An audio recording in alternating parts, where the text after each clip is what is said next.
नमस्कार दर्शकों, जैसा कि आप जानते हैं रूबरू में आपके सामने आपकी अपनी होस्ट सुषमा हमेशा एक इस तरह की शख्सियत से मिलाने की कोशिश करती है जिन्होंने वाकई ही बहुत कुछ किया होता है सोसाइटी के लिए। तो इसी कड़ी में हमारे बीच आज एक और युवा मौजूद हैं।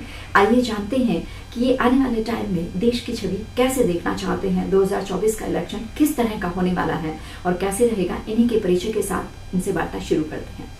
सर, आपका इंट्रोडक्शन प्लीज। जी, मेरा नाम सुमेश गौड़ है जी, और मैं प्रोफेशन से एडवोकेट हूँ और एक सोशल वर्कर और साथ के साथ ब्लॉक समिति सदस्य हूँ फरीदाबाद से। जी जी सर, आप ब्लॉक समिति से बिलोंग करते हैं, आपके पास एक रिनॉन्ड पोस्ट भी है।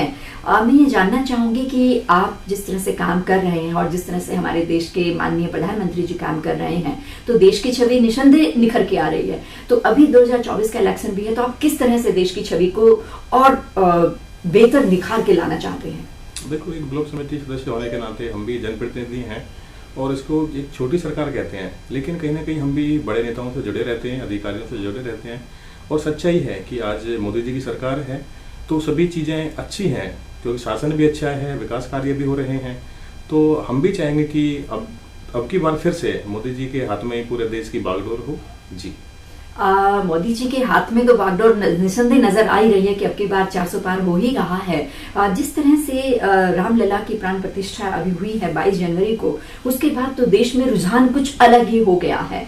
कहीं ऐसा तो नहीं कि आने वाले समय में हम सिर्फ हिंदू राष्ट्र बन के रह जाएं, क्योंकि आप एडवोकेट भी हैं, कॉन्स्टिट्यूशन हमें सेकुलरिज्म सिखाता है, तो इसके लिए आपकी क्या विचारधारा रहेगी?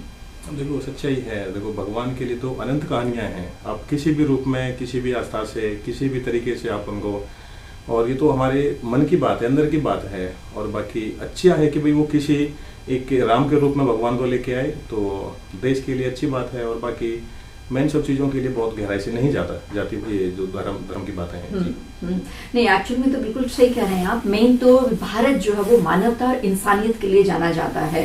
ठीक है, कुछ लोग हैं इस चीज को एक मुद्दा बना रहे हैं कि नहीं, ये तो हिंदुत्व हो जाएगा, हिंदुत्व हो जाएगा। एक्चुअल में ये एक मिथ है एक तरह से, जो वैसे ही जनता में फैलाने की कोशिश है।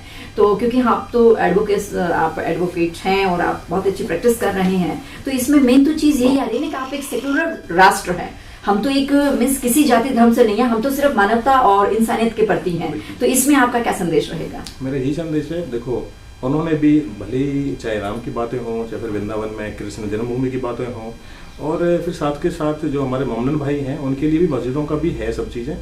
और पूरा भारत देश एक धर्मनिरपेक्ष रहा है, तो सभी धर्मों को साथ लेके चलने वाली बातें हैं। और अभी जैसे भगवान जी के उन्होंने प्राण प्रतिष्ठा की है राम जी की, तो साथ के साथ सभी का शायद नंबर आएगा और सभी का रहेगा इस तरीके से। जी।